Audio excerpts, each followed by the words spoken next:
ओम नमः सिद्धेभ्यः। ओम नमः सिद्धेभ्यः। ओम नमः सिद्धेभ्यः। मंगलम भगवान वीरो मंगलम गौतमो मुनि मंगलम कुंद कुंदाद्यो जैन धर्मोस्तु मंगलम सर्वमंगल मांगल्यम सर्वकल्याणकारकम प्रधानम सर्वधर्माणां जैनम जयतु शासनम जैनम जयतु शासनम वंदितु सर्वसिद्धि ध्रुवमचलमणोऽवं गतिं पत्ये मोक्षामि समय पाहुड मणिमो सुध केवली भणिदम् नमः समय साराय स्वानुभूत्या चकाशते चित्स्वभावाय भावाय सर्वभावान्तरच्चिदे।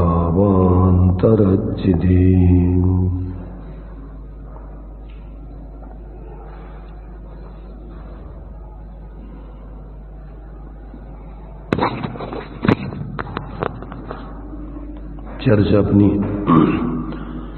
समय सार जी की 32वीं गाथा के माध्यम से प्रारंभ हुई है। इसमें भाव्य भावक संकर दोष को दूर करके निश्चय से जिनेन्द्र भगवान की स्तुति प्रकट की गई है, अथवा वास्तव में स्वरूप की ही उत्कृष्ट प्रसिद्धि की गई है। तो ये भाव्य भावक संकर दोष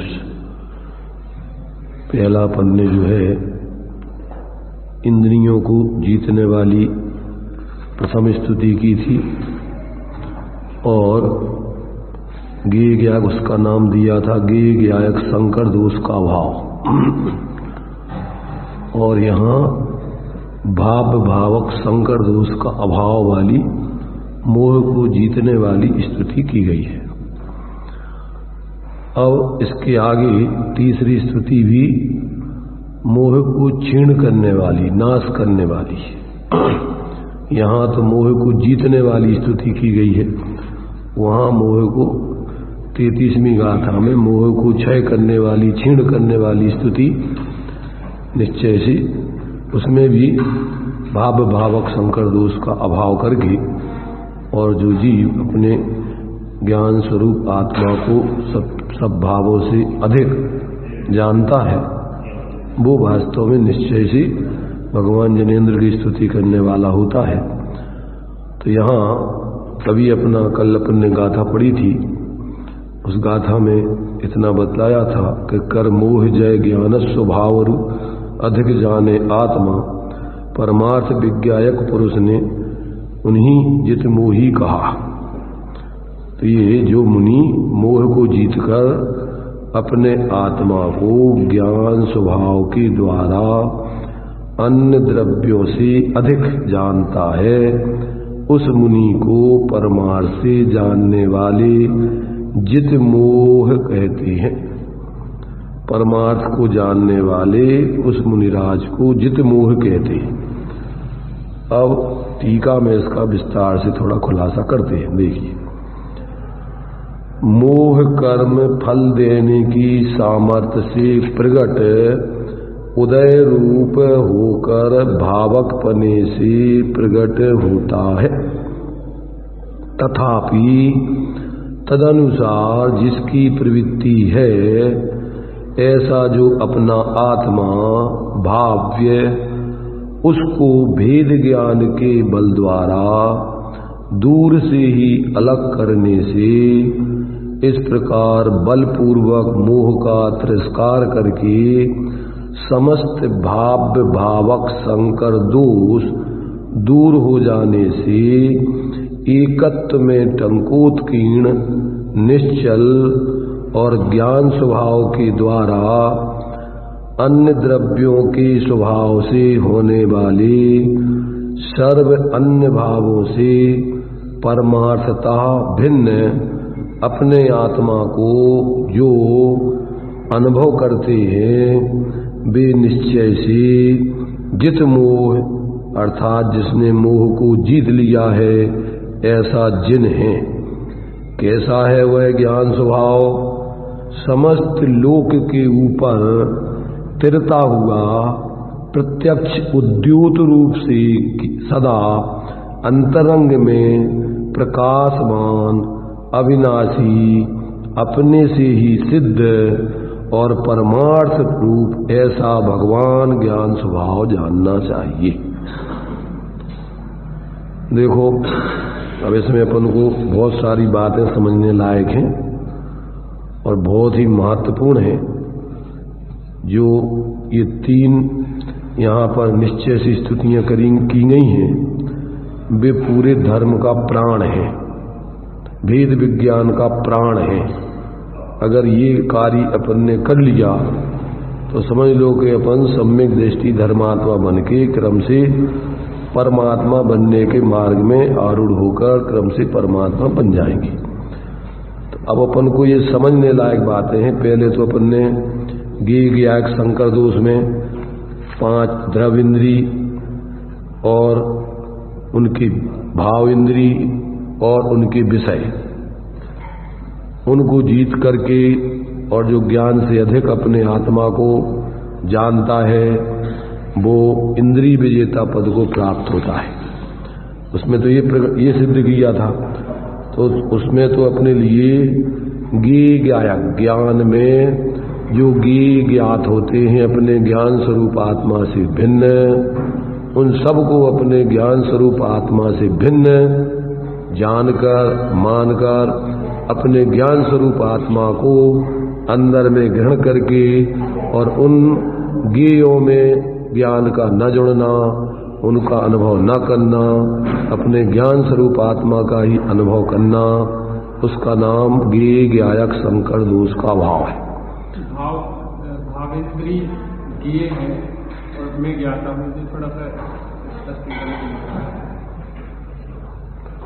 कल स्पष्ट किया था, 2 दिन शायद इसकी चर्चा चल गई। तुम्हें कॉन्सेप्ट क्लियर नहीं हुआ कि सबको नहीं हुआ?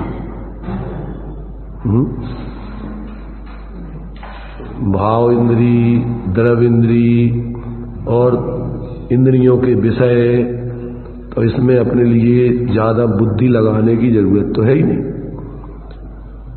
भाई 5 इंद्रियों के विषय तो अपन प्रकट जान रहे हैं कि जो बाहर में अपन को आंखों से दिखता है, कान से सुनते हैं, नाक से सूंघते हैं, जबान से चखते हैं, स्पर्शन इंद्री से छूते हैं। ये सब क्या है? ये बहुत पुद्गल स्कंद विषय है, सब मोटे मोटे। परमाणु तो अपन को आंखों से दिखता नहीं, कान से सुनाई देता नहीं, उसमें शब्द होते नहीं, स्कंद रूप शब्द होते पुद्गल में। ऐसी नाक में भी बहुत मोटे मोटे स्कंद सूंघने में आते हैं। इस पर रसना इंद्री से भी बहुत मोटे मोटे स्कंद अपन को चखने में आते, छूने में भी बहुत मोटे मोटे स्कंद आते। ये तो सब पुद्गल की विभाव व्यंजन पर्याय हैं सब बाहर में। तो वे तो अपन को सब सामान्य रूप से भी जान सकते हैं कि ये अपनी आत्मा से बहुत दूर के हैं। अपन बोलते हैं जहां देह अपनी नहीं तहां ना अपना कोई, घर संपत्ति पर प्रकट है पर है परिजन लोग। तो ये तो सामान्य मूढ़ व्यक्ति भी मरघट पे भेद विज्ञान कर लेता है कि भैया एक दिन ये सब छूट जाएंगे। शरीर से भी भेद विज्ञान हो जाता है कि शरीर भी अपना नहीं है, ये भी एक दिन छूटेगा। तो इंद्रियों के विषय, इंद्रियां द्रव इंद्री, तो द्रव इंद्री तो शरीर का अंग है, बताया था उसने कि ये सब द्रव इंद्रियां, ये आंखें द्रव रचना हुई आंखों की, कान की, नाक की, जबान की, और ये शरीर की, ये तो सब पुद्गल की रचना है। तो ये अपन को स्पष्ट दिखाई दे रहे। ये तो मरघटिया वैराग वाले को भी भेद विज्ञान हो जाता है इससे। तो इतना भेद विज्ञान करने में तो कभी तकलीफ ही नहीं है। अब जो अपना क्षयोपशम ज्ञान है, अब अपना क्षयोपशम ज्ञान क्या है? संसार दशा में इन 5 इंद्रिय और मन आदि के अवलंबन पूर्वक बाहर के पदार्थों को जानने में लगता है। जानता ज्ञान से है। ये द्रव्येंद्रियां तो मात्र निमित्त बनती हैं। जैसे खिड़कियों के माध्यम से कोई व्यक्ति झांके तो खिड़कियों उस तरफ जो चीजें होती हैं वो दिखाई देंगी। पूरे मकान में चारों तरफ खिड़कियां लगी हैं, तो जिस खिड़की से झांकेगा उस तरफ के पदार्थ दिखाई देंगे। तो वो खिड़कियां अलग हैं और वो दिखने वाले पदार्थ भी अलग हैं और देखने वाला वो व्यक्ति अलग है। ये तो सामान्य रूप से समझ जाना कि खिड़की नहीं देख रही, कौन देख रहा है? तो उसमें देखने वाला जैसे इधर आदमी अलग खड़ा रहता है, ऐसे ही आत्मा इन 5 इंद्रियों की खिड़कियों से क्या करता है? झांकता है, देखता, जानता है। और जो पदार्थ दिखते हैं इन खिड़कियों से बाहर के पदार्थ दिखते हैं। अगर अंदर में देखना है तो खिड़कियों से झांकने की जरूरत नहीं है, वो तो अंदर देखना पड़ेगा। तो खिड़कियों से झांकोगे तो बाहर की चीजें दिखेंगी, और अंदर में झांकोगे तो अंदर में मकान में जो कुछ भी है वो दिखेगा। ऐसे ही जो है, जब अपन 5 इंद्रियों की इन खिड़कियों से जानेंगे तो अपन को आत्मा नहीं दिखता है। क्या दिखता है? ये बाहर के सब पदार्थ। और जिन खिड़कियों में से झांक रहे वे खिड़कियां भी सब शरीर का अंग है, वे भी तुम नहीं हो। तो झांकने वाले अंदर, अब वो जो झांक रहे हो तो ज्ञान में इस प्रकार की सामर्थ्य है कि जिस तरफ ज्ञान लगता है तो ज्ञान में वो ऐसा ज्ञान ही ज्ञेयाकार रूप होकर के जानता है। ज्ञेयाकार माने क्या? अपने परमार्थ से तो वो ज्ञान रूप ही देता है। ज्ञेय जैसा परिणमन करके वो जानता है, ज्ञेय रूप होकर के नहीं। जैसे दर्पण के सामने जो पदार्थ होते हैं, तो जो जैसे पदार्थ होते हैं दर्पण स्वयं उस रूप से उनको प्रतिबिंबित करता है, उनमें जाकर नहीं, वे उनमें आकर नहीं। पर दर्पण की स्वच्छता में ऐसा स्वभाव है कि वो अपनी स्वच्छता बनाए रखकर और उन पदार्थों को प्रतिबिंबित करता है, ऐसी उसकी सामर्थ्य है। ऐसे ज्ञान में जो बाह्य ज्ञेय हैं वो भी सब इस प्रकार ज्ञान रूप रह करके उनको प्रतिबिंबित करने की, जानने की सामर्थ्य है। परंतु वो दर्पण रूप ही रहता है, कोई ज्ञेय रूप नहीं हो जाता है। तो अज्ञानी व्यक्ति को उसमें वो दर्पण नहीं दिख करके और उसमें ऐसे लगता है कि जैसे ये पदार्थ आ गए हो। क्या दिखाई देता है? ऐसा लगता है कि जैसे ये दर्पण में ये पदार्थ घुस गए हो। ऐसे ही अपने ज्ञान में जब अपन ज्ञान स्वरूप आत्मा को अलग नहीं जानते और उसका स्वपर प्रकाशी स्वभाव नहीं जानते, तो ज्ञान में जो पदार्थ झलकते हैं ऐसा लगता है कि ये ज्ञान और ज्ञेय एक ही हो गए हो। ज्ञेय तो अलग है और जो ज्ञान में जानपना हो रहा है वो ज्ञान का ही परिणमन है। तो उसमें ज्ञान सामान्य व्याप रहा है, वो ज्ञान की विशेष पर्याय है और वो अवस्था तो बदलती रहती है। सामने जो दर्पण के पदार्थ पहले के हट गए, दूसरे आ गए, दूसरे झलकेंगे, तीसरे, तो वो दर्पण तो जिसमें झलक रहे वो ज्यों का त्यों, परंतु वो झलकन बदलती रहती है क्योंकि उसकी पर्याय में इस प्रकार पदार्थों का जानपना बदलता रहता है। तो वो उसी की पर्याय में होता है और वो पर्याय उसी की उस रूप रहती है, वो कोई ज्ञेय रूप नहीं हो जाती, ज्ञेय उसमें नहीं चले जाते। परंतु अज्ञानी व्यक्ति को अनादिकाल से ऐसी अपनी पर्यायों में कि वो दर्पण सामान्य दर्पण ही विशेष रूप से परिणमन करता है, दर्पण रूप रहकर, स्वच्छता रूप रहकर, ऐसे ही आत्मा ज्ञान रूप रहकर और जो पदार्थ जैसे हैं उनको वैसे रूप जानते हुए परिणमन करता है। तो उनमें फिर ज्ञानी व्यक्ति मोह नहीं करता, राग नहीं करता, द्वेष नहीं करता, वो सहज ज्ञायक ही रहता है। अज्ञानी क्या करता है कि जो ज्ञान में पदार्थ ज्ञात होते हैं तो वो पदार्थ ज्ञान की ही रचना है, वो पदार्थ की रचना नहीं है और उसमें सामान्य ज्ञान ही उस रूप परिणमित हो रहा है। तो उस विशेष को तिरोभाव करके उस विशेष ज्ञान में अपने उस सामान्य ज्ञान को व्याप्ता हुआ देखे अभेद रूप से, तो फिर आत्मा की अनुभूति प्रकट होती है। जो पदार्थ ज्ञान में चल के उसमें ये होता है कि ये इष्ट अनिष्ट की कल्पना करते और उसको वो पदार्थ हमें प्राप्त हो गया, ऐसा भाव बन जाता है। वो पदार्थ झलकना कहना उपचार है, वो पदार्थ मदार्थ उसमें घुसती नहीं है, पर अपना ही ज्ञान उस प्रकार का परिणमित होता है। तो पदार्थ का पर को जानना कहना ये उपचार का कथन है। जानना अपनी आत्मा का है, वो पर का ज्ञान, ज्ञेय का ज्ञान, ये सब अपन को उपचार का कथन है। वो किसका ज्ञान है? वो ज्ञान का ज्ञान है। तो वो ज्ञान का ज्ञान माने कौन सा? दो ज्ञान कौन से हैं? तो वो ज्ञान ही है। ऐसा उसमें ज्ञान दिखाई नहीं देता है, वो ज्ञेय दिखाई देते हैं, ज्ञेयों का ज्ञान दिखाई देता है। वो ज्ञान का ज्ञान या ज्ञान ही दिखाई नहीं देता उसमें, कि ज्ञान ही है सामान। जो भावेंद्री है तो वो ज्ञान ही तो बाहर झांक रहा, उससे भेद विज्ञान ज्ञान को भावेंद्री रूप ये विशेष में सामान्य व्याप रहा है, तो अकेला वो विशेष ही ज्ञान नहीं है, वो ज्ञेयाकार ज्ञान तो पर्याय है। तो उस पर्याय में जो द्रव्य स्वभाव या ज्ञान स्वभाव है, जब तक उस पर्याय में अपने को अभेद रूप से ज्ञान स्वभाव नहीं दिखे तो क्या है कि वो भी मूढ़ता है। पर्याय मात्र अपने को मान लेना, तो फिर ज्ञान में ज्ञेयाकार नष्ट हुआ तो अपने को नष्ट हुआ मान लेगा। क्या करना कि वो जो अवस्था है उसमें सामान्य व्याप्ता है, सामान्य त्रैकालिक है, सभी अवस्थाओं में वो सामान्य रूप से व्याप्ता है। वो सर्वथा कोई विशेष रूप नहीं हो जाता है, विशेषों में जाकर के भी वो सामान्य रूप रहता है। क्या रहता है? पानी में तरंगें उठती हैं, शांत दशा होती है, पर सामान्य पानी उन सभी तरंगों में ज्यों का त्यों रहता है। तो अपने को वो उसमें पानी देखना, वो तो क्या हो गया? पानी का यथार्थ ज्ञान है। और तरंग रूप देखना तो वो अपने को अंश मान लिया, अवस्था है वो पानी की, और पानी की अवस्था है तो बदलती रहेंगी, तो अपना नाश होता हुआ मानेगा। ज्ञान सामान्य का क्यों करना?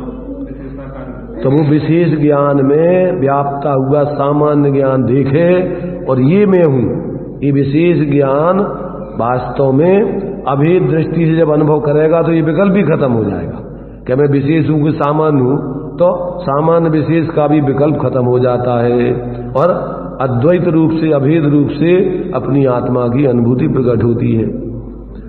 अनुभव के काल में कि सामान्य हूं कि विशेष हूं ऐसा भी भेद नहीं रहता है, वो अभेद होकर के अनुभूति होती है।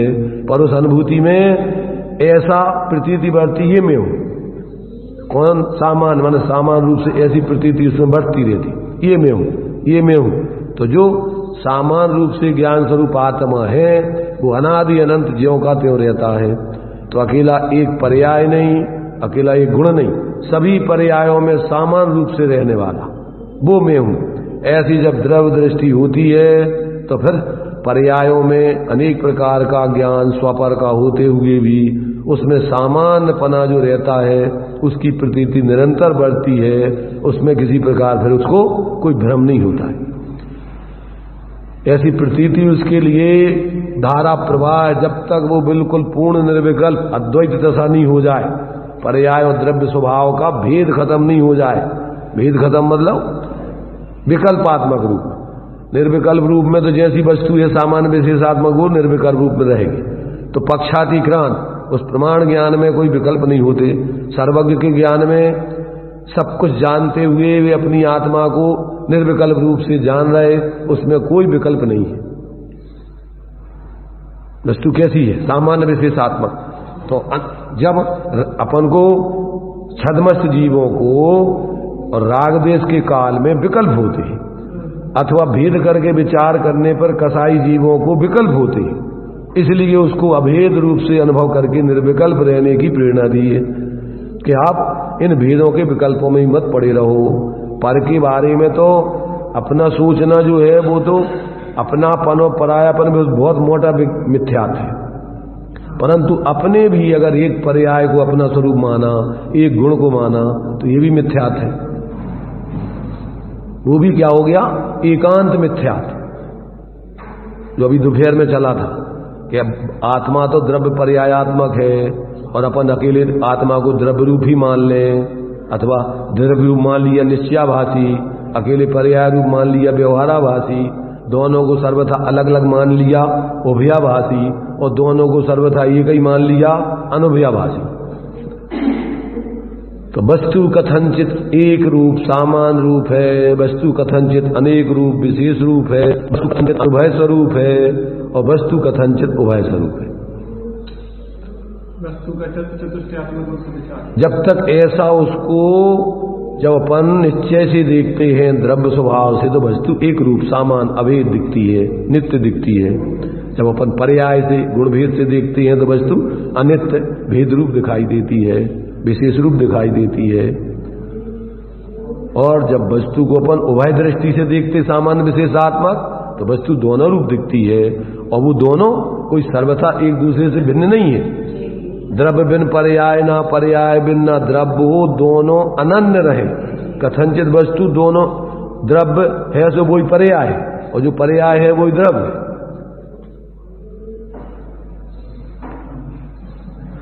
क्या है कि जो सोने की कुंडल कड़ा अंगूठी है सो वो अभेद दृष्टि से सोने ही है।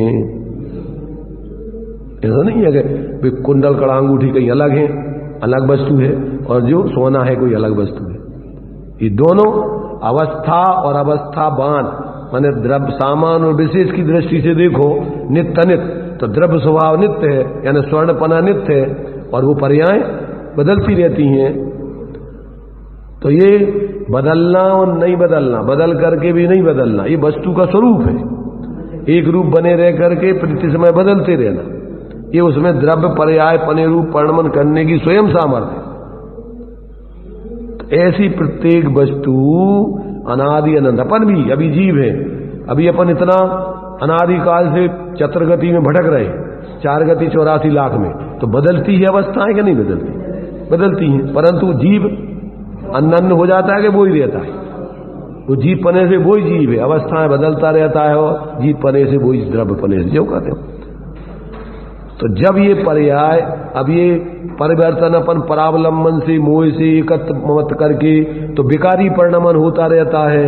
उस विकारी परिणमन में भावात्मक रूप राग द्वेष मोह होते हैं, और द्रव्यात्मक प्रदेशत्व गुण की अवस्था, कभी मनुष्य, कभी त्रियंश, कभी देव, कभी नारकी, ये पूरा द्रव्य की अवस्था बदलती रहती है। तो व्यंजन पर्याय भी बदलती रहती है, और अर्थ पर्यायों में मोह राग द्वेष मोह, कभी तीव्र कसाय कभी मंद कसाय, ये विकारी परिणाम होते रहते हैं। जब ये जीव पर द्रव्यों से भिन्न अपने को सामान्य विशेषात्मक वस्तु निर्णय करके, और जब विशेष में सामान्य को अभेद देखेगा, तो फिर निर्विकल्प होकर आत्मा की अनुभूति होगी। अभी पर में जो एकत्र ममत्व होता था, अब वो खत्म हो जाएगा, अंदर में आत्मा का इंद्रिय आनंद आएगा। अब जितनी जितनी स्थिरता होती जाएगी, ज्ञान श्रद्धान में ऐसा अपना स्वरूप आ गया पूरा। अब चारित्र में स्थिरता का क्रम पड़ता है। पहले स्वरूप की थोड़ी स्थिरता हुई तो अनंत आनंदी कसाई गई, और विशेष स्थिरता हुई तो अप्रत्यक्षान कसाई गई। जीव द्रव्य वही है, द्रव्य स्वभाव वही अनादि अनंत है।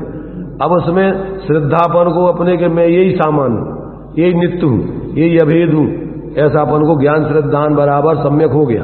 तो अब चारित्र में अपनी उसकी धीरे धीरे स्थिरता, या तो कोई अंतर्मुहूर्त में अगर लीन हो जाए तो केवल ज्ञान पा सकता है। अगर कोई इस प्रकार से भी करे, और एक साथ अगर भेद विज्ञान करके छठम सप्तम गुण स्थान की साधना करते हुए, और अगर श्रेणी चढ़े छपक श्रेणी, पहले छायक सम्यक केवली सुत केवली के पादुल में कर लिया, और अगर वो एक साथ ध्यान में लीन हो, तो वो सीधे लीन होकर के निकले ही नहीं, और अंतर्मुहूर्त में सर्वज्ञ बन जाए। अब जो जीव अभी एक साथ इतनी उत्कृष्ट साधना नहीं कर पाते, तो जो अपने आत्मा में परद्रव्यों से ऐसे द्रव्य स्वभाव की अनुभूति प्रतीति हुई, अब उसी में जितनी जितनी, अब जैसे मान लीजिए चौथे गुण स्थान वाला जीव है, तो वो आंशिक स्थिरता करते हुए, यानी अनंतानंदी कसाय के अभावजन्य स्वरूप की स्थिरता करते हुए, अभी वो घर गृहस्थी में या चतुर्गति में रहते हुए, और वो अपने स्वरूप की ऐसी अनुभूति प्रतीति रखते हुए जी सकता है। बाहर में जो कुछ भी अभी उसका जुड़ान होगा, पर्यायजन्य विकल्प होंगे, उसमें भी भेद विज्ञान बढ़तेगा कि हमारे चारित्र के कारण से राग द्वेष की परिणति चल रही है। ये भी हमारा स्वभाव नहीं है, ये हमारा ही वास्तव में पर का अवलंबन लेके, और ये विकारी परिणाम हम कर रहे हैं। पर पदार्थों से राग द्वेष नहीं हो रहा है, हमारा स्वरूप में पूर्ण स्थिर नहीं होने से ये राग द्वेष के परिणाम चल रहे हैं। ऐसा भेद विज्ञान बरसेगा, तो वो उस राग द्वेष के अभाव करने का भी ज्ञान में भाव रखेगा। रागादि प्रगट जी दुख देन तिन्हीं को सेवत अज्ञानी गिनच्छे। और ज्ञानी क्या करते हैं? आश्रव दुख कार घृणेरी, और बुद्धिवंत तेने निर्वीरी। उनसे निवृत्ति करने के लिए यथायोग सम्यक ज्ञानी होए, बहुरी दृढ़ चारित्र लीजिए, एक देश अरु सकल देश। तो वो बाहर में भी क्रम क्रम से हटते जाते हैं और अंदर में अपनी स्वरूप प्रवृत्ति बढ़ाते जाते। तो वे गुण स्थान प्रमाण दो चौकड़ी कसाय की अभाव की लीनता करते हुए विशेष आनंद अंदर में अपना भोगेंगे। ऐसे बढ़ते बढ़ते और वो पूर्ण स्वरूप की स्थिरता करेंगे। तो पूर्ण कसायों का अभाव करके 10वें गुण स्थान में यथाख्यात चारित्र पूर्वक, 12वें गुण स्थान में क्षीण मोह करके और ज्ञानावरण दर्शनावरण अंतराय आदि का क्षय करते हुए पूर्ण सर्वज्ञ दशा को, अनंत दर्शन, अनंत ज्ञान, अनंत सुख, अनंत वीर, इस दशा को पा लेंगे। अब उनका कार्य बुद्धि पूर्वक करने का खत्म, अब भी सर्वज्ञ बन गए। अब तो 4 अघातीय कर्मों के निमित्त से जो संयोग शरीर आदि का है, अभी वो जब तक आयु है तब तक बना रहेगा, और जैसी आयु पूरी होगी वैसे उसी के साथ 3 अघातीय कर्मों का भी क्रम सा भाव होकर उसी के साथ, और जीव पूर्ण अपने संयोगों से कर्म का भी 8 कर्मों का भाव, ये शरीर भी छूट जाएगा, आगे विकारी आदि भाव हुए नहीं तो कर्म बंद नहीं होगा। तो ये जीव क्या होगा कि फिर 14वें गुण स्थान के बाद थोड़े से समय के बाद एक समय में संपूर्ण कर्मों से रहित ऐसी अपनी पूर्ण सिद्ध दशा प्राप्त करके और अनंत काल तक के लिए ज्ञान शरीर ही बन जाएगा। तो ये क्रम है उसका कि पहले उसको भेद विज्ञान होगा। जितने भी सिद्ध बनते हैं वे भेद विज्ञान से बनते हैं, और जितने भी संसार में बंधे हैं वो सब उसके अभाव से बंधे, मोह से बंधे। अस्थि रूप में कहें तो मोह से, और नास्ति रूप में कहें तो भेद विज्ञान के अभाव से। भेद गे ज्ञायक संकर दोष, भाव भावक संकर दोष के कारण से संसार में भटक रहे, और गे ज्ञायक संकर दोष, भाव भावक संकर दोष का अभाव करके अपने सब ज्ञान से अधिक अपनी आत्मा को जानते हुए, अनुभव करते हुए, और वो क्रमशः पूर्ण मोह रहित होकर के वीतराग दशा को पाके सिद्ध बन जाएंगे। तो ये अपन को गे ज्ञायक संकर दोष में 5 द्रव्येंद्री, उनके विषय और उनमें उनके माध्यम से ज्ञान में गे आकार रूप वर्णन करते हुए भ्रम में जीना, अपने को इन सबसे पृथक ज्ञान स्वरूप नहीं अनुभव करना, इसका नाम गे ज्ञायक संकर दोष है। अपने को पर को जानने वाला या पर रूप ही अनुभव करना, गेयों से ज्ञान मानना। कैसे ज्ञान हो रहा है? ज्ञान ही से निरंतर हो रहा है, गेयों से नहीं हो रहा है। इंद्रियों से ज्ञान मानना, शास्त्रों से ज्ञान मानना, मास्टर से ज्ञान मानना, उपदेशों से ज्ञान मानना, शास्त्रों से ज्ञान मानना, इसमें सब आएगा। शास्त्र कुछ जानते नहीं है, ज्ञान शास्त्रों से नहीं होता है। कैसे होता है? ज्ञान अपने से ही होता है, शास्त्र निमित्त बनेंगे। जब तुम अपना ज्ञान से वेद विज्ञान करोगे तो इसमें वाचक वाच्य नहीं होगे शब्दों में। तो इनसे जिनने अनुभव किया है आपको आत्मा का स्वरूप ऐसा है, ऐसा नहीं है, ये सब संयोग है, ये संयोगी भाव है, ये तुम्हारे गुण हैं, ये पर्याय हैं, और ये पर के निमित्त से होने वाला नैमित्तिक भाव है, और ये तुम्हारा स्वभाव है। ये सब निर्णय ज्ञान में पहले सविकल्प दशा में करोगे, और बाद में फिर अंदर में अपने ज्ञान स्वरूप आत्मा में एकत्व करके अभेद होकर निर्विकल्प आत्मा की अनुभूति पूर्वक मोह राग देश आदि का अभाव करके और गेयों के लक्ष्य को तोड़कर, इंद्रियों के विषयों को छोड़कर अपने उस एक आत्मा का ही अनुभव करते हुए और अपनी स्वाभाविक दशा, स्वाश्रित दशा को प्राप्त करोगे। तो ये कार्य तो अपन को बहुत सरल है, सहज है, स्वाधीन है। अगर कोई धगस पूर्वक, रुचि पूर्वक और इसी में अपना भला है, इसके अलावा अपना कहीं कुछ नहीं, ऐसा निर्णय करके पूर्ण समर्पित हो जाए तो ये कार्य तो बहुत सहज है। चारों गति के जीव ये कार्य करके मोक्ष मार्गी बन जाते हैं। कोई बाधा नहीं, नरक साथ में नरक जैसी प्रतिकूलता बाधक नहीं। हमारी दुर्बुद्धि, विपरीत सोच हमें बाधक है। क्यों कि नरक के कारण से दुखी नहीं होता है जी। कैसे दुखी होता है? उसमें जुड़ने से, उस शरीर में एकत्व मत करने से दुखी होता है। वहां पर भी जो भेद विज्ञानी सम्यक दृष्टि है वे ऐसे दुखी नहीं है सम्यक दृष्टि, और दृष्टि ज्ञान की अपेक्षा तो उनके लिए कह दिया कि वो दुखी है ही नहीं। चिन्ह मूरद्रगधारी की मोह रीत लगत है अटापटी, बाहर नारक कर दुख देखे और अंतर सुख रस घटाघट। वहां भी वो अपनी अतीन्द्रिय आत्मा का आनंद भोग रहे। अस्थिरता जन्म जुड़ान होता है तो वो जानते हैं कि ये अपनी कमजोरी से है, ना कि कोई नरक से या दूसरे नारकियों से। कैसे दुख हो रहा है? नरकों से नहीं, नारकियों से नहीं, अपने ही उसमें जुड़ने से। अपन नहीं जुड़े तो अपन को कोई तकलीफ नहीं है।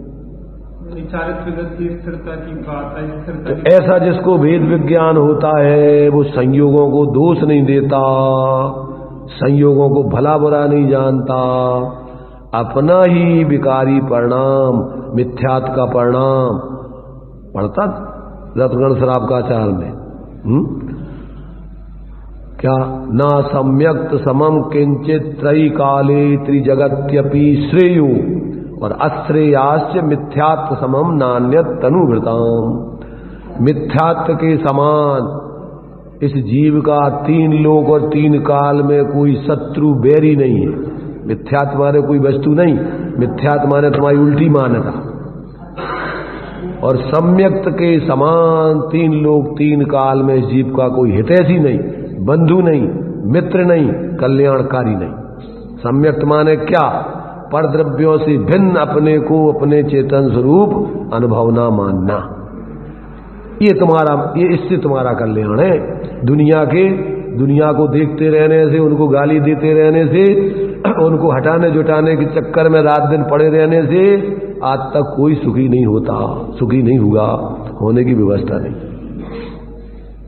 जितने भी सुखी हुए हैं वो अपनी दृष्टि को बदलकर स्वयं ही भेद विज्ञान करके और स्वयं ही स्वाश्रय से सुखी हुए। कोई दुनिया को बदल के और दुनिया बाहर के संयोगों से सुखी नहीं हुई। जब तक ये समझ में नहीं आएगा, जब तक ये जीव बाहर की उधेड़ बुन में ही रात दिन लगा रहता है, ये ऐसा हो जाए, ये ऐसा हो जाए, ये ऐसा मिल जाए, ये ऐसा, मर जाएगा परंतु शांति की गंध नहीं आएगी। पहले जो आत्म ज्ञान बिना सुख लेस न पाए, बिना आत्मज्ञान के शांति की गंध नहीं आती किसी को भी, आई नहीं, आने की व्यवस्था नहीं। जब तक ऐसा समझे नहीं, माने नहीं, तब तक वो जहां सुख है वहां देखे ही नहीं, उस तरफ का पुरुषार्थ करे ही नहीं, और बहानेबाजी करे हमारे पास टाइम नहीं है और ऐसा नहीं है, तो कभी दूसरों के ऊपर थराई कर रहे तुम। किससे कह रहे टाइम नहीं है? अरे तुम्हारे पास टाइम नहीं है तो तुम दुखी रहोगे, और तय निकाल के समझोगे, जियोगे तो तुम सुखी हो जाओगे। किसी देव शास्त्र गुरु के ऊपर, किसी धर्मात्मा के ऊपर थोड़ी तुम कोई एहसान करोगे। अगर तुम कोई तुम्हारे लिए कहता भी है कि भैया टाइम निकाल के थोड़ा आया करो स्वाध्याय, अरे हमारे पास भैया कहाँ टाइम है, मरवे की फुर्सत नहीं है, तो तुम्हें मरवे की फुर्सत अभी तो थोड़ा है फुर्सत, पर ऐसी जगह में चले जाओगे 2000 सागर की बात ज्यादा है, ज्यादा तिरस्पर्या है कि निगोद में जहां बिल्कुल फुर्सत नहीं मिलेगी मरवे से, तुम्हारी इच्छा की पूर्ति हो जाएगी। एक किसी नीतिकार ने ऐसा लिखा है कि बाहर के संयोग लोग इकट्ठे करके रखते हैं, काय के लाने, बुरे समय के लाने, काय के लाने कि भैया कब ये सब बुरा समय आगा तो फिर खूब व्यवस्था बने। हमारे ये संयोग और लोगों ने बनाई कि नहीं, पर कम से कम अपने पास हाथ में हुई है तो व्यवस्था बन जाए। तो क्या कहते हैं नीतिकार कि जब तुमने बुरे समय के लाने व्यवस्था बना के रखी है तो तुम्हारे ऊपर बुरा समय आएगा ही आएगा, क्योंकि तैयारी करके रखी ना तुमने। और जो ऐसी तैयारी करके नहीं रखता उसका बुरा समय भी आता ही नहीं है कभी। साधु संत हैं, उनको कोई चिंता नहीं है बुरे समय की, तो उनका कभी बुरा समय नहीं आता, हमेशा वो आनंद में रहते हैं। सदा दिवारी संत के 12 मास बता, कोई उपसर्ग परिचय नहीं होते, लोगों को दिखते भ्रम से, वे तो आनंद भोगते, अपना परमानंद को भोगते। अपन को दिख रहा होगा इनके तुम्हारे 5 पांडवों के ऊपर उपसर्ग हो रहा हो, गज कुमार के ऊपर उपसर्ग हो रहा हो, उनके लिए तो कोई उपसर्ग नहीं, जल्दी से जल्दी सब कर्मों की नजरा होकर मोक्ष हो रहा उनको। तो मैं दिख रहा हूं उपसर्ग, उनको तो अपने आत्मा को परमानंद दिख रहा हूं, वो भोग रहे भी। तो उपसर्ग देखे अगर भोगे तो उनका मोक्ष होगा क्या? उपसर्ग केवली बनेंगे वो। इसलिए ज्ञानियों को बाहर में कोई उपसर्ग नहीं दिखता, उनको तो अपना परम आनंदमय आत्मा दिखता है, उसी को भोगते हैं। देखने वाले जो देखना है देखते रहो।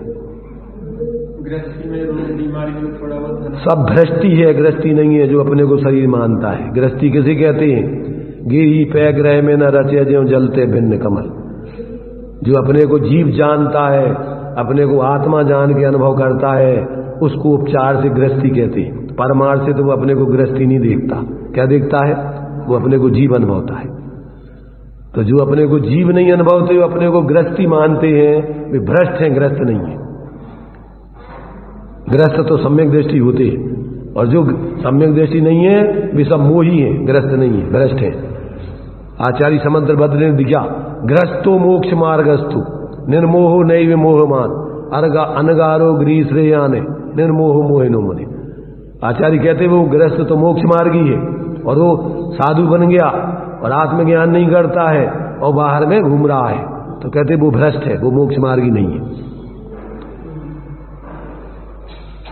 इसलिए जो ग्रस्त है वो तो अंदर में मस्त है अपने स्वरूप के अनुभव से, उसके ऊपर कोई बोझा नहीं है। जिनके सिर पे बोझ है, भार है, वे तो संसार के लिए बोझ है, और जिनके ऊपर कोई बोझा नहीं है तो वे जो निर्भर हैं वे ही संसार से पार होते हैं। तो जिनके सिर पे भार वे डूबे मझधार, और ज्ञानी कहते हम तो उतरे पार झोंक भाड़ को भाड़ में। दुनिया की दुनिया जाने, हमें उसके कोई मतलब नहीं। इसलिए जब तक व्यक्ति को ऐसा अंतर में अपने ज्ञान से अधिक, इन ज्ञेयों से पृथक और ये मोहादिक भावों से पृथक अपने उस आत्मा को वो नहीं अनुभवता, तब तक वो की गायक संकर दोष, भाव भावक संकर दोष में निरंतर दुखी रहता हुआ परेशान रहता है।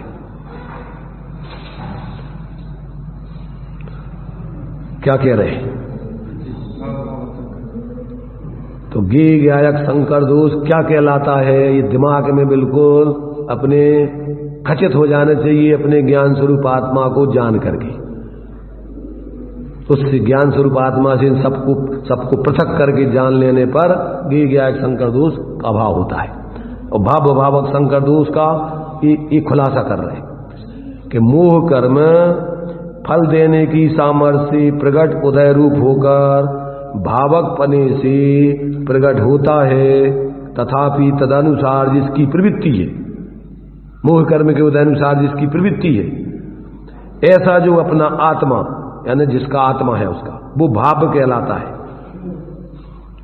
उसको भेद ज्ञान के बल से, अब जिसको इस प्रकार से चल रहा है उसको भेद विज्ञान की विधि बता रहे हैं कि जो इस प्रकार मोह कर्म के उदय में जुड़ करके और मोह राग द्वेष रूप भाव कर रहा है, वो अपने ज्ञान में भेद विज्ञान के बल से, बल द्वारा उसे दूर से ही अलग करने से, दूर से ही अलग करने से माने क्या, उसमें नहीं जुड़ने से, अपने को ज्ञान स्वरूप ही अनुभव करते रहने से कि मैं जानने वाला हूं, मैं ये मोह नहीं हूं, मैं ये कर्म नहीं हूं, ऐसा उससे भिन्न अपने को जानने वाला अनुभव करते रहने से, दूर से ही अलग करने माने अपने को ज्ञान स्वरूप ही अनुभव करते रहने से, इस प्रकार बलपूर्वक मोह का तिरस्कार करके, लोक में भी तिरस्कार क्या कहलाता है, उसकी तरफ देखो ही मत।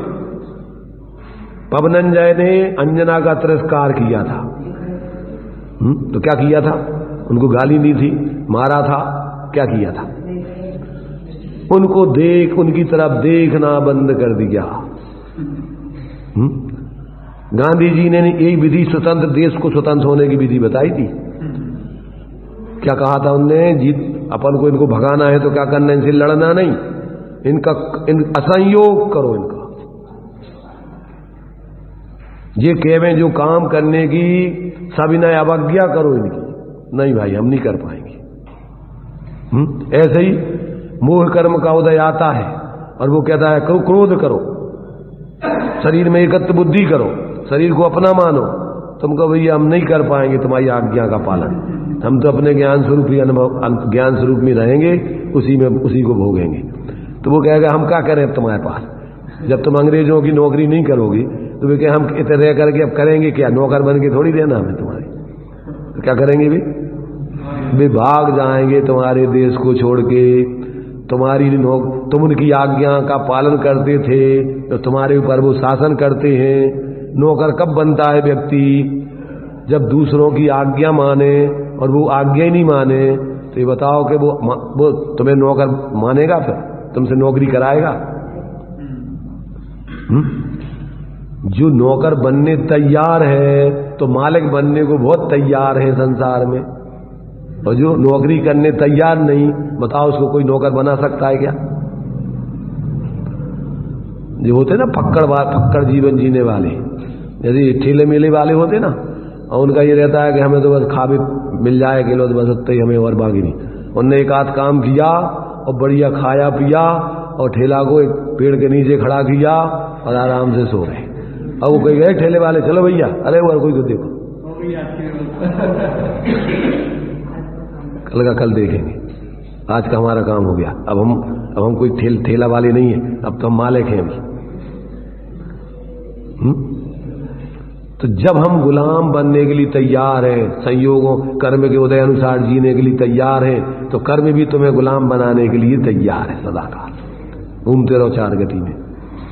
तो ये कह रहे कि जब ये जीव बलपूर्वक उस मोह का तिरस्कार करके समस्त भावक संकर दोष दूर हो जाने से, जब तिरस्कार कर दिया उसकी तरफ देखा ही नहीं तो दूर हो गए भी। तो अब तुम्हारे अंदर उस प्रकार का भाव पैदा नहीं हुआ, तुम ज्ञान स्वरूप ही रहे, तो क्या हो गया? क्या वो कर्म का उदय नष्ट हो जाएगा, निर्दिष्ट हो जाएगा, और विकारी भाव पैदा नहीं होगा, तो ना तो भाव होगा और ना भावक भाव तुम्हारे में आएगा, आगे के लिए बंद होगा। तो वो दोष दूर हो जाने से एकत्व में टंकोत की निश्चल, अपने उस एकत्व भक्तात्मा में ही टंकोत की निश्चल, और ज्ञान स्वभाव के द्वारा अन्य द्रव्यों के स्वभावों से होने वाले सर्व अन्य भावों से परमार्थता भिन्न अपने आत्मा को जो अनुभव करते हैं, वे निश्चय से जित मोह, जिसने मोह को जीत लिया है, वो जिन हो जाते हैं। भावक कर्म को देने मोह राग से भाव, उनसे अपने ज्ञान स्वभाव को भिन्न देखना, पृथक देखना, अधिक देखना। तुम ज्ञान स्वरूप आत्मा अलग हो तो तुम अपने को अलग देखो। कर्म के उदय में जुड़ोगे तो भावक का भाव पैदा होगा, विकारी परिणाम पैदा होगा, और तुम उसमें नहीं जुड़ो तो कर्म निर्जित हो जाएगा, और विकारी भाव होगा नहीं तो ना तुम भाव बनोगे, कर्ता बनोगे, भोक्ता बनोगे उस कर्म के, और ना आगे के लिए कर्म बनेगा, निर्जित हो जाएगा। तो तुम विजेता होगा उसकी, तुमने जीत लिया मोह को।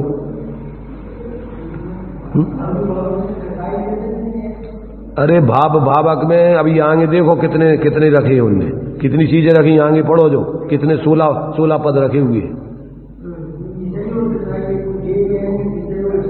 अभी ये 16 पद पढ़ो ना, कितनी चीजें होती इसमें भावक के दोष में।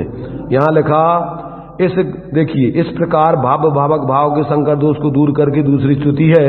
इस गाथा सूत्र में एक मोह का ही नाम लिया है, उसमें मोह पद को बदलकर उसके स्थान पर राग, द्वेष, क्रोध, मान, माया, लोभ, कर्म, नो कर्म, मन, वचन, काय रखकर 11 सूत्र व्याख्यान करना, और फिर श्रोत्र, चक्षु, घ्राण, रसना, स्पर्शन, इन 5 के सूत्रों को भी इंद्रिय सूत्र के द्वारा अलग व्याख्यान रूप करना। इस प्रकार 16 सूत्रों को भिन्न भिन्न व्याख्यान रूप करके करना, और इस उपदेश से अन्य भी और विचार लेना, तब तुम्हारा भावक दोष।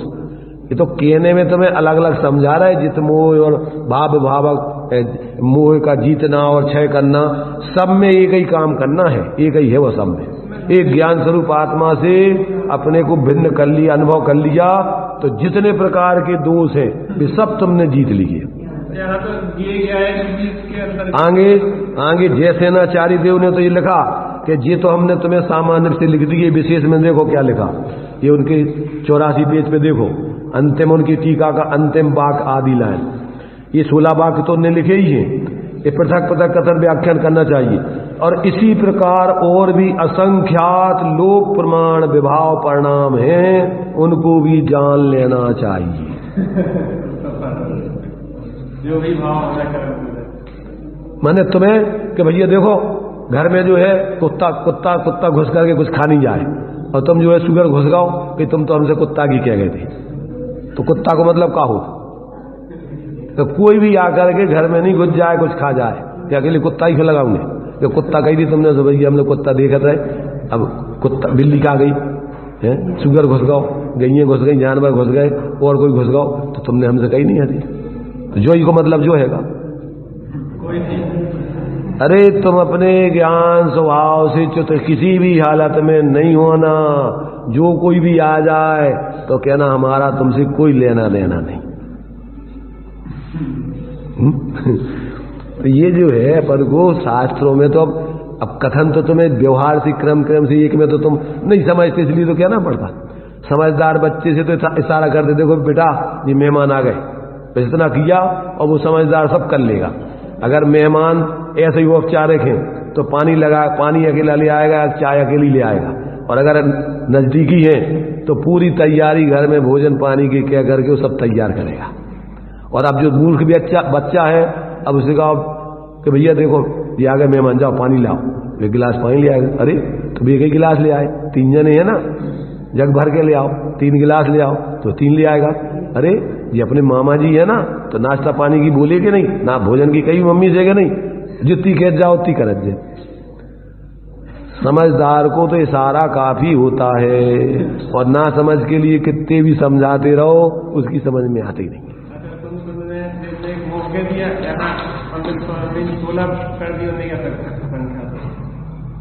जैसे स्वामी ने कह रही जितने हो जाए पूरे, वो सब पूरे लगा लेना टोटल, एक ही में उन्होंने सब निकाल दो। अभी के आगे कर जात कर भी खुद में, पर फिर भी अब तो करने के बाद अब तुम क्या करोगे, तो तुम फिर मोह में लगोगे। इसलिए तुम्हें एक एक करके भेद करके बार बार समझाएंगे, ताकि तुम्हारा मोह गले, ताकि तुम जो है बार बार इस भेद अनादिकाल का मोह का अभ्यास है ना, तो ज्ञान का अभ्यास कब तक कराना, कि जब तक तुम ज्ञान में ही प्रतिष्ठित नहीं हो जाओ तब तक तुम्हें ये भेद विज्ञान करते रहना चाहिए। ऐसा नहीं है कि बस समझ में आ गई, आपका कर रहा है समझ में आ गई, उतर की समझ में नहीं आई, दुकानदारी कि जिंदगी भर से कर रहे, खावो पीवो रोज ही ना कर रहे, बस समझ में नहीं आई अभी तक कि मैं कछु नहीं है, सब छोड़ के मर के जाने, तो मैं तो चलो अपनो काम, और जो एक ही बेर में समझ लो तुमने, इतने तो होगा समझ, और उते छल है ही। अरे यही काम करना है अनंत काल तक, तो वो तो छोड़ करके जितना ज्यादा है ज्यादा यहां लगोगे, इसमें तुम्हारा भला है। ऐसा नहीं है भैया 1 घंटा तो पढ़ा हुआ वही करते रहे, तो तुम वो कितने घंटा कर रहे, तुम नहीं थक रहे, तो जीवा कछु नहीं है, धूल मिट्टी तुम्हारी तई कितनी डली देने। ऐसा अज्ञानी जीव भोला जीव समझता नहीं है। अरे ये देखो जब, अरे वही कर, अरे जब देखो वही, तो क्या करना तो जीवन, और वही तुम कर रहे हो, हम तो नहीं कह रहे तो वही कर रहा हूं, मर रहा तुम काय के लाने मर रहा हो। वो कहते भी है कि भैया अब छोड़ो, कब तक तुम करोगे। आचार्य कह रहे कि राग आग दहे सदा ताते समावल से ये चिर भजे विषय कसाय। आज के विषय कसाय भोग रहेगा तुम, कब के भोग रहे, चिर माने अनादिकाल से, तो अब तो छोड़ो भैया, चिर भजे विषय कसाय, अब तो त्यागो, अब तो ये अवसर तुम्हें समझ में को आ गो। तो अब अभी भी अपन अरे भैया अब क्या करें, वो तो अब घर गृहस्थी में रहना है, तो रहो घर गृहस्थी में, रोते रहो पूजा, और अंत में पाप का उदय आएगा तो तुम्हें कोई पानी देने वाला नहीं मिलेगा। जिनके पीछे तुमने अपनी जिंदगी खराब करी, निकाल देंगे घर में से, भगा देंगे, ज्यादा 3 तो पढ़ करोगे क्या, हमने तेरे लिए ऐसा किया वैसा किया, तुमसे कौन कही थी कि करो हमारे लिए, ऐसा बोलते ज्यादा कि मैंने पैदा की, क्यों पैदा किया तूने मुझे ये बता, पैदा किया तो व्यवस्था बनाना, रो क्यों रहा। पत्नी कहती है तू तेरी बस की नहीं थी तो शादी क्यों की तूने,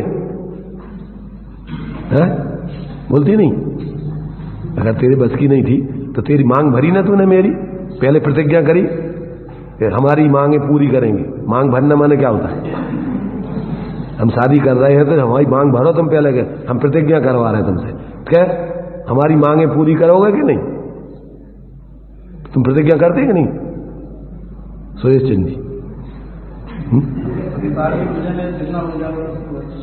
अरे भाई ये तो अपन लोक में ये सब मोह की लीला है सब। जब ये बात समझ में आ जाए तो जैसे बने सकरी गली में से निकल आना, इंतजार नहीं करना चौड़े रोड का कि भैया अच्छा रोड मिले जब निकलते। तो निकल के अपना काम। और आज वर्तमान में चौड़े रोड पे चलना बहुत खतरनाक है, सकरी गलियों में से निकल के साधना करने लायक है। नेतागिरी मत करना धर्म के क्षेत्र में आकर के, क्योंकि आज तीव्र ऐसा उदय नहीं है कि सारे लोग तुम्हारी बात माने, तुम मर जाओगे, अपनी साधना भी नहीं कर पाओगे ज्यादा नेतागिरी के चक्कर में पड़े, चाहे समाज हो, चाहे परिवार हो, और चाहे धर्म का क्षेत्र। आज किसी का ऐसा पुण्य का उदय नहीं है कि सब लोग तुम्हारी आज्ञा का पालन करें। किसी की कोई नहीं सुनता है, चाहे वे घर के लोग हों, चाहे समाज के हों, चाहे शिष्य हो, सब अपने मन माने। और फिर कुत्ते जैसी दशा है उसकी, गाड़ी की नजर चल करके, और फिर नहीं मानते तो ठीक है ठीक है, अरे ठीक है ठीक है, चलो कोई बात नहीं कोई बात नहीं। गलत भी कर रहे, तुम्हारी इच्छानुसार नहीं कर रहे, तो भी तुम उनको अपना मानते रहते हो। ये नहीं है कि भैया अरे जब ये अपनी नहीं सुन रहे तो काय हो जी अपने, काय के अपने। इसलिए ये अपन को बहुत ही आचार्यों ने जीवन में प्रयोग कर करके, अनुभव कर करके सब बातें लिखी हुई हैं। कोई गप्पा के नहीं है उपन्यास जैसी तो कुछ भी लिख देते, एक एक चीज को पूरी कसौटी पे कस के अनुभव करके सब बातें लिखी। और अगर अपन भी उसको कसौटी पे कस के जानेंगे तो अपन को भी लगेगा कि हाँ वाकई यार यही सब कुछ अपने हित में है और कुछ नहीं। इसको अपन समझो शांति से एक एक करके। तो ये यहां इन्होंने जो दिया है कि इस प्रकार जो जीव क्या करते हैं, बलपूर्वक मोह का तिरस्कार करके समस्त भाव भावक संकर दोष दूर हो जाने से एकत्व में टंकोत्कीर्ण निश्चल और ज्ञान स्वभाव के द्वारा अन्य द्रव्यों के स्वभावों से होने वाले सर्व अन्य भावों से परमार्थता भिन्न, परमार्थता वास्तव में अकेले क्षण संज्ञान के जानने में नहीं, अंदर में जुड़ करके अपने स्वरूप परमार्थता अपने आत्मा को जो भिन्न अपने आत्मा को जो अनुभव करते हैं, माने उनको तो जान लिया भिन्न है ही। अब अपने को जिस भांति प्रज्ञा छेनी से पर से विभक्त किया इसे, उस भांति प्रज्ञा छेनी से अरे ग्रहण करो इसे। पहले तो अपन सविकल्प दशा में अपने से उनको भिन्न जानो, और फिर निर्विकल्प होकर अपने स्वरूप को ही अंदर में अनुभव करके उसमें लीन हो जाओ। ये है वेद विज्ञान। अकेले क्षण संज्ञान की जानकारी करके और अपने समझदार हो गए, हम ज्ञानी बन गए पंडिताई, और बाहर में पूरे सब लगे हुए हैं परिग्रह इकट्ठा करने, पाप करने, धंधा पानी, सोच लो कि हम तो ज्ञानी बन गए। भ्रम है इसमें। जब तक निर्विकल्प हो गए अपने स्वरूप की अनुभूति करके उसमें लीनता नहीं करोगे, और लीनता करके अगर तुम्हें थोड़ा सा भी लीन माने स्वरूप की श्रद्धा ज्ञान और लीनता हुई और आनंद आया, तो अब इधर का पक्ष नहीं होगा, इसमें रस नहीं लोगे।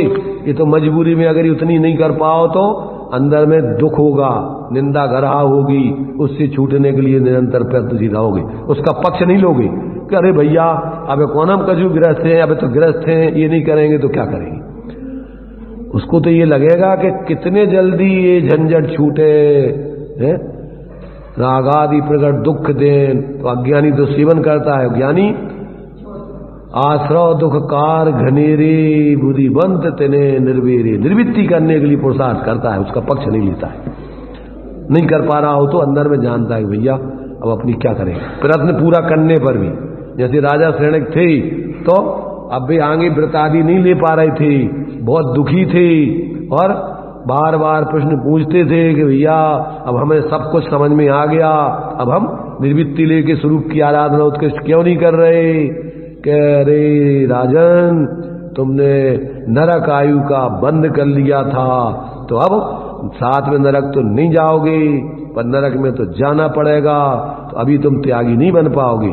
अभी अविरत दशा में ही भावना भा सकते हो, और ऐसे सम्यक को निर्दोष बना के छायक सम्यक आदि प्राप्त कर लिया और उत्कृष्ट भावनाएं भाई, तो फिर तीर्थंकर प्रकृति का बंध होकर के आगे जाकर अन्य जीवों के कल्याण का भी उपदेश उनके माध्यम से होगा, और अनेक जीव उनके उपदेश से अपना कल्याण अपने स्वरूप को समझ के करेंगे। तो ये ऐसी अब निचली भूमिका में कदाचित कोई परिस्थिति हो गए, अपनी सामर्थ्य नहीं है, अथवा कोई इस प्रकार का कर्म का बंध आदि हो गया है, तो जीव बाहर में फिर भावना भाता है। सम्यक के लिए बाधा कोई गति, कोई कर्म बाधक नहीं। कैसी परिस्थिति हो गई हो, वेद विज्ञान करके आत्मज्ञान तो कर ही सकता है। और अब वर्तमान में मान लीजिए शरीर सहन, शरीर की बीमारियां, परिस्थितियां, तो इतनी अपन निर्वृत्ति लेकर के उत्कृष्ट साधना नहीं कर पा रहे। तो जितनी हो सकती हो, जो अपन बोलते ना 10 लक्षण की पर्व की पूजन में कि परिग्रह 24 भेद त्याग करे मुनिराज जी, और श्रावक तृष्णा भाव उच्छेद घटती जान घटाइए, कि बढ़ती जान बढ़ाइए। जब तुमने समझ लिया कि अपना कुछ नहीं है, तब तृष्णा बढ़ा करके और इन संयोगों को बढ़ाना है कि जितना घट सकता है उसकी घटाकर और अपनी निर्वृत्ति से साधना करना है। समझदारी तो इसमें। तो इस प्रकार से यहां कहते हैं कि वो जो ऐसे अपनी आत्मा का अनुभव करते हैं वे निश्चय से जितमोह, जिसने मोह को जीत लिया है, अर्थात 11वें गुण स्थान तक पहुंच जाते हैं जितमोही जी। कैसा है वह ज्ञान स्वभाव? समस्त लोक के ऊपर तिरता हुआ। क्या है? समस्त लोक के ऊपर जैसे पानी के ऊपर तेल डाल दो ना तो क्या होता है, वो पानी में मिलता नहीं अलग। ऐसे ही सारे गे ज्ञान में ज्ञात होने पर भी उनमें एकत्व मत नहीं होकर भिन्न ही भाषित होते हैं। अपना ज्ञान स्वरूप आत्मा उससे भिन्न ही रहता है, उसमें मिलता नहीं है। फिर तो ऊपर तिरता हुआ प्रत्यक्ष उद्योत रूप, मैंने अनुभव में आता हुआ, सदा अंतरंग में प्रकाशमान, अविनाशी, अपने से ही सिद्ध है। कौन? अपना वो आत्मा, अपने ही ज्ञान में ऐसा जो अविनाशी है। और कैसा है? सदा ज्ञान स्वरूप है और अपने से ही सिद्ध है। उस आत्मा को किसी ने बनाया नहीं है, वो तो अनादि अनंत स्वयं से ही सिद्ध है। ऐसा स्वयं सिद्ध और परमार्थ रूप से भगवान ज्ञान स्वरूप है। कैसा है वो? भगवान है वो, भगवान, भगवत्ता उसमें अनंत संपत्ति भरी हुई है। वो पूर्ण स्वाधीन है, पराधीन होने के स्वभाव वाला नहीं है। ऐसा जो है परमार्थ से वो अपना आत्मा उसको अनुभव में आता है, तो वो मोह को जित मोह, ऐसा जित मोही जीव होता है। तो इस प्रकार भाव भावक भाव के संकर दोष को दूर करके दूसरी निश्चय श्रुति जानना, ये जित मोही है। अभी 33वीं गाथा में क्षीण मोही, उसको क्षीण मोही सिद्ध करेंगे। जित मोही 11वें गुण स्थान में जित मोही हुआ है, क्षीण मोही नहीं। अभी वहां से गिर जाएगा वो। जित मोही तो क्या होता है? गिर जाता है। और क्षीण मोही, क्षीण मोही फिर सदा काल के लिए अब मुक्त हो जाता है। तो ये उसने जीता है। एक बार तो अंदर में उसने अपने यथाख्यात स्वरूप का वेदन कर लिया। अभी चूंकि कर्म उपशम हुए, दबे हैं, अभी नष्ट नहीं हुए, तो वो उखड़ेंगे। परंतु अब वो अगर देखो छायक सम्यक दृष्टि है, अगर उपशम श्रेणी चढ़ के गया तो अब की बार वो छपक श्रेणी मार दे तो आगे जित मोही क्षीण मोही होकर के केवल ज्ञान पालेगा। अब ये कोई बुद्धिपूर्वक नहीं होता है, ध्यान रखना, जानबूझ करके हमें जित मोही बनना है कि क्षीण मोही। वो तो अंदर में अपने स्वरूप का एकाग्रता करके उसका आनंद भोगता है। अब उसमें कर्मों का उपशम होता है तो वो जित मोही बनता है, कर्मों का क्षय होता है तो क्षीण मोही बनता है। तो वो उधर कर्म तो दिखते नहीं है, वो तो अपने स्वरूप की आराधना कर रहा है। और उसमें जो बाहर में होना है तो भगवान के ज्ञान में आता है, और वो भगवान बताते हैं कि अभी ये जित मोही हुआ कि क्षीण मोही हुआ। ऐसा ये वस्तु का स्वरूप समझने की दृष्टि से सब बातें लिखी है।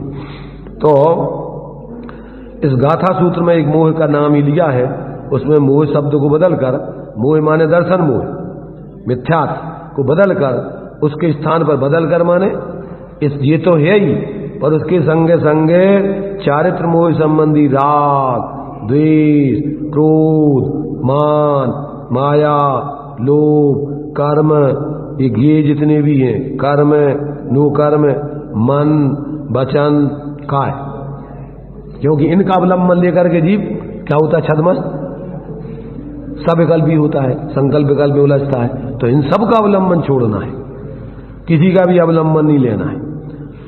तो 11 सूत्र व्याख्यान रूप करना और 5 इंद्रियों के विषय का भी अलग से 5 सूत्रों का अलग, माने इनका क्या कहना है कि जैसे अभी ये एक गाथा लिखी इनने, ऐसी आपको 16 गाथा लिख करके विचार करने चाहिए। कितनी गाथाएं? क्यों कि अपन जैसे एक एक चीज का वहां पर 50 बेर विचार करते रहते ना, मोही जीव काय का एक मकान बनाना है, कितने एंगल से विचार करते हैं? कितने एंगल से विचार करते हैं और कितने समय तक विचार करते हैं? 50 प्रकार से। है? कहाँ बनाना, कैसा बनाना, काय का बनाना, जब तक नहीं बन जाए तब तक रात दिन वही वही वही वही वही वही वही वही। ऐसे ही यहां पर भी अपन को अनेक अनेक दृष्टिकोणों से वेद विज्ञान करके अपने स्वरूप का अनुभव करने के लिए प्रयत्नशील है ना। अकेले एक ही नहीं समझ लेना, अनेक अनेक दृष्टिकोणों से जैसे बने तैसे अपन अपने स्वरूप की आराधना में लगे रहे और परावलंबन को ग्रहण नहीं करें, ये आचार्य का प्रयोजन जानना। तो इस प्रकार से ये अन्य भी उपदेश लगा करके इसके क्या व्याख्यान करके माने विचार कर लेना चाहिए, ऐसा जानो। आगे देखो भावार्थ, अभी अपन छोड़ देते हैं, चलो टाइम हो गया, बाद में देखेंगे। भावार्थ जैसे नाचार्य की टीका, तात्पर्य वृत्ति टीका भी इसमें दी है। इन सबको अपन अलग अलग तरीके से विचार करो ताकि अपन अपना ज्ञान इन सारे अनादिकालीन कुसंस्कारों को अभ्यास करने से मोह क्षीण होता है और स्वरूप अनुभव से माने मोह मन माने उसकी कसाय मोह मंद पड़ता है और अनुभव करने से मोह क्षीण होता है, अभाव होता है।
द्वादशांग निर्माणी माता की पंच परमेष्टि भगवंतों